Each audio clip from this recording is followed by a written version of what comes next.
Assalamualaikum warahmatullahi wabarakatuh. Puji syukur atas kehadiran Allah Subhanahu wa Ta'ala atas segala limpahan rahmat dan hidayahnya sehingga saya dapat menyelesaikan video pembelajaran ini. Dan selawat serta salam kepada Nabi Muhammad SAW, Nabi yang menjadi panutan dan suri tauladan bagi kita semua.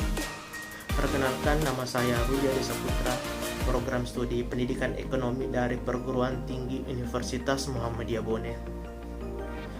Adapun video pembelajaran ini saya buat untuk memenuhi tugas pada mata kuliah kepemimpinan dengan dosen pengampu Bapak Sahirudin SPD MPD. Di sini saya akan membahas 5 poin. Yang pertama, pengertian kepemimpinan. Yang kedua, pentingnya pemimpin. Yang ketiga, fungsi kepemimpinan. Yang keempat, model dan gaya kepemimpinan. Dan yang kelima, sifat kepemimpinan. Baik, poin pertama, pengertian kepemimpinan. Menurut James M. Blake, kepemimpinan adalah kemampuan meyakinkan orang lain supaya bekerja sama di bawah pimpinannya sebagai suatu tim untuk mencapai atau melakukan suatu tujuan tertentu. Menurut Robbins, kepemimpinan adalah kemampuan untuk mempengaruhi suatu kelompok untuk mencapai tujuan. Jadi, kepemimpinan sebagai kemampuan seseorang untuk mempengaruhi orang lain atau kelompok agar berperilaku dan bertindak untuk mencapai tujuan bersama dan tujuan organisasi. Maka kepemimpinan itu merupakan daya atau energi yang dimiliki oleh seseorang untuk mendorong orang lain. Kepemimpinan harus dibedakan dengan pemimpin. Yang dimaksud dengan pemimpin adalah orang atau seorang pribadi. Pemimpin adalah tokoh atau orang yang memimpin. Sedangkan kepemimpinan adalah kemampuan seseorang untuk mempengaruhi atau mengajak orang lain untuk mencapai tujuan kelompok atau organisasi. Poin kedua, pentingnya pemimpin. Yang pertama, agar tujuan organisasi itu tercapai. Yang kedua, agar yang dipimpin nyaman bekerja dalam mencapai tujuan organisasi. Yang ketiga, agar organisasi yang dipimpin dapat menjaga kelangsungan hidup dan perkembangannya. Yang keempat, agar memiliki teamwork yang kompak, cerdas, dinamis, harmonis, dan lincah dalam menyelesaikan masalah dan menghadapi tantangan serta dalam menanggapi aspirasi yang berkembang. Poin yang ketiga, fungsi kepemimpinan. Yang pertama itu fungsi perencanaan, yang kedua fungsi penetapan visi, yang ketiga fungsi pengembangan loyalitas, yang keempat fungsi pengawasan, dan yang kelima fungsi pengambilan keputusan. Fungsi perencanaan merupakan seorang pemimpin yang dimana perlu membuat perencanaan yang menyeluruh bagi organisasi dan bagi diri sendiri selaku penanggung jawab tercapainya tujuan organisasi. Yang kedua, fungsi penetapan visi. Seorang pemimpin yang senantiasa memiliki visi ke depan berarti selalu waspada terhadap berbagai kemungkinan yang akan terjadi. Hal ini memberikan jaminan bahwa jalannya proses pekerjaan ke arah yang dituju akan berlangsung terus-menerus tanpa mengalami hambatan dan penyimpangan yang merugikan. Oleh sebab itu, seorang pemimpin harus peka terhadap perkembangan situasi baik di dalam maupun di luar organisasi, sehingga mampu mendeteksi hambatan-hambatan yang muncul, yang baik itu yang berupa hal kecil maupun yang besar. Yang ketiga, fungsi pengembangan loyalitas. Pengembangan loyalitas tidak saja di antara para pengikut, tetapi juga untuk para pemimpin tingkat rendah dan menengah dalam organisasi. Untuk mencapai kesetiaan ini, seorang pemimpin sendiri itu harus memberi teladan yang baik dan pemikiran, kata-kata, maupun tingkah laku sehari-hari yang menunjukkan kepada anak buahnya.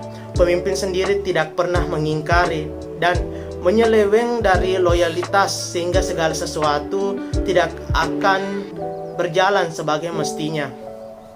Yang keempat, fungsi pengawasan. Fungsi pengawasan merupakan fungsi pemimpin untuk senantiasa melihat pelaksanaan rencana. Dengan adanya pengawasan, maka hambatan-hambatan dapat segera ditemukan untuk dipecahkan sehingga semua kegiatan kembali langsung menurut acuan yang telah ditetapkan dalam rencana. Dan yang fungsi yang kelima, fungsi pengambil keputusan.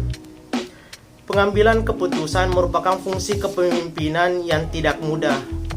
Oleh sebab itu, banyak pemimpin yang menunda untuk melakukan pengambilan keputusan. Bahkan ada juga yang kurang berani mengambil keputusan.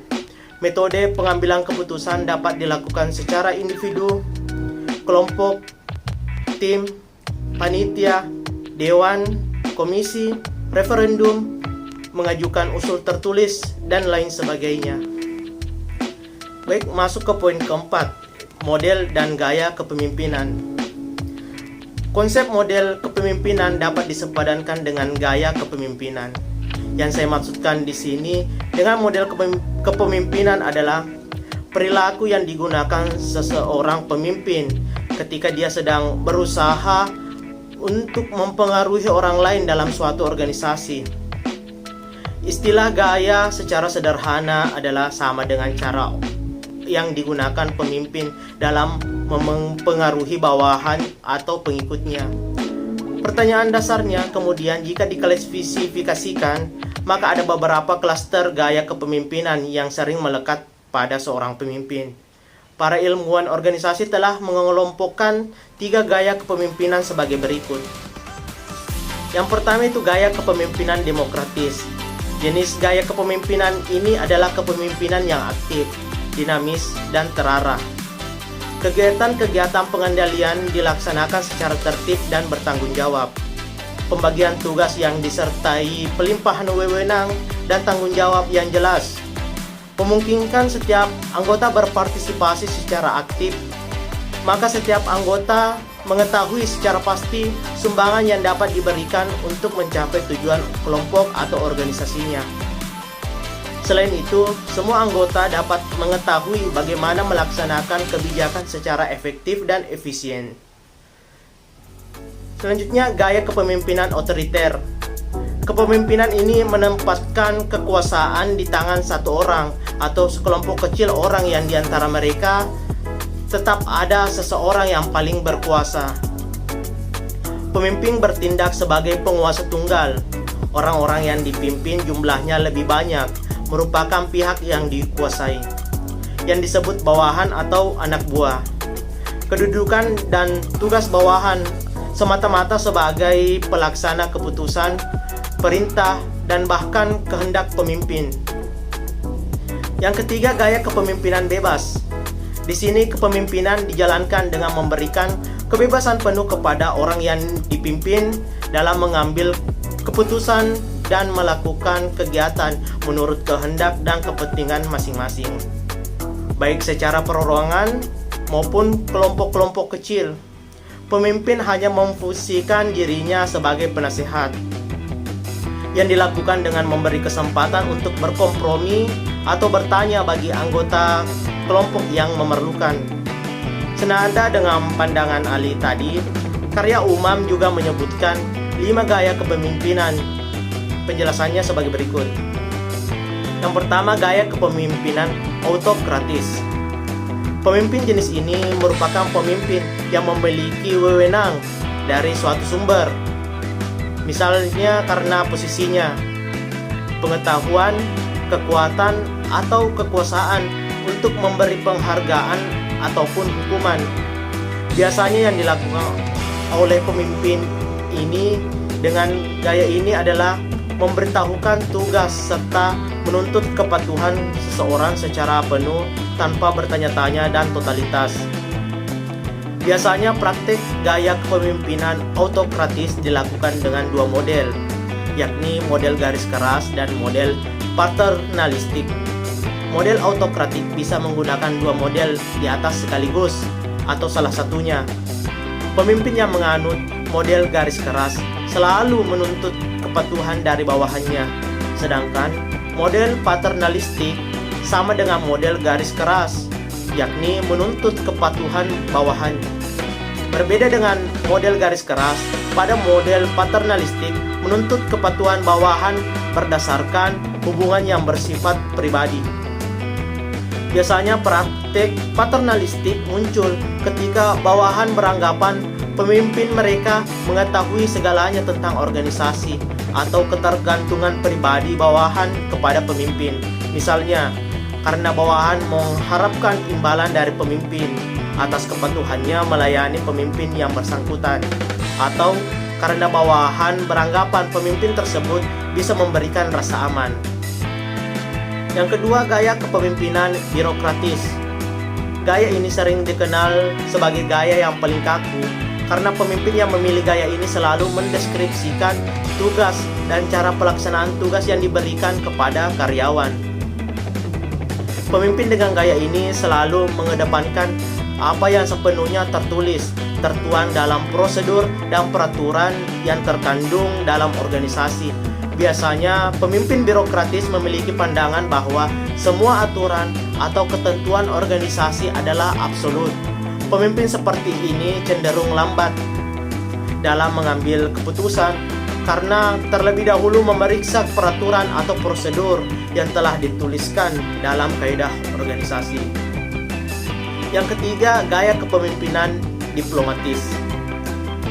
Pemimpin dengan gaya ini selalu berusaha melakukan langkah persuasif secara pribadi jika ada masalah dalam organisasi. Pemimpin gaya seperti ini juga kurang suka mempergunakan kekuasaannya. Pemimpin seperti ini lebih memilih cara motivasi, bukan instruksi dalam manajemen organisasi. Yang keempat, gaya kepemimpinan partisipatif. Di sini pemimpin selalu terbuka dan mengajak bawahannya untuk berpartisipasi atau setidaknya mengambil bagian secara aktif, baik secara luas maupun dalam batas-batas tertentu. Yang kelima, gaya kepemimpinan free rein leader. Pemimpin seperti ini dapat diibaratkan seperti penunggang kuda yang melepaskan kedua kendali kudanya.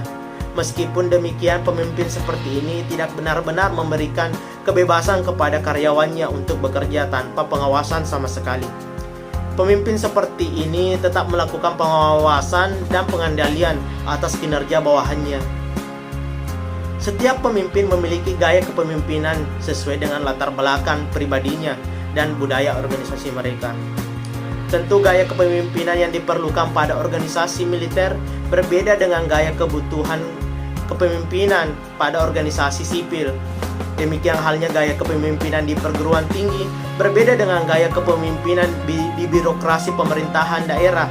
Gaya kepemimpinan di yayasan berbeda juga dengan gaya kepemimpinan pada organisasi privat. Demikian seterusnya.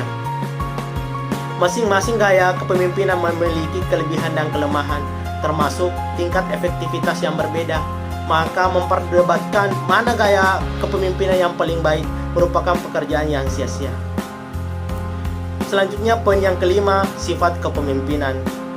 Bagaimana untuk dapat melihat dan memahami pemimpin dalam sifat-sifat kepemimpinannya.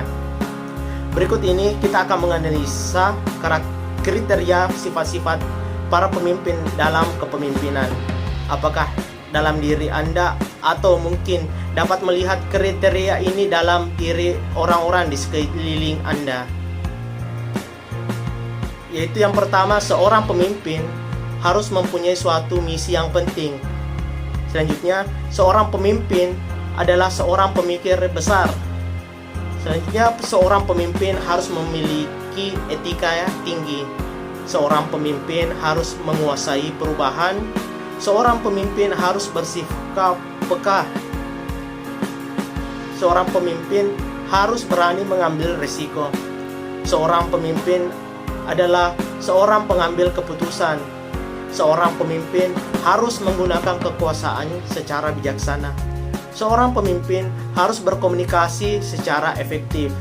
Seorang pemimpin adalah pembangun sebuah tim. Seorang pemimpin harus bersifat pemberani. Seorang pemimpin harus mempunyai komitmen. Itulah tadi video pembelajaran ini. Mohon maaf atas segala kekurangannya. Sampai jumpa di video selanjutnya. Wassalamualaikum warahmatullahi wabarakatuh.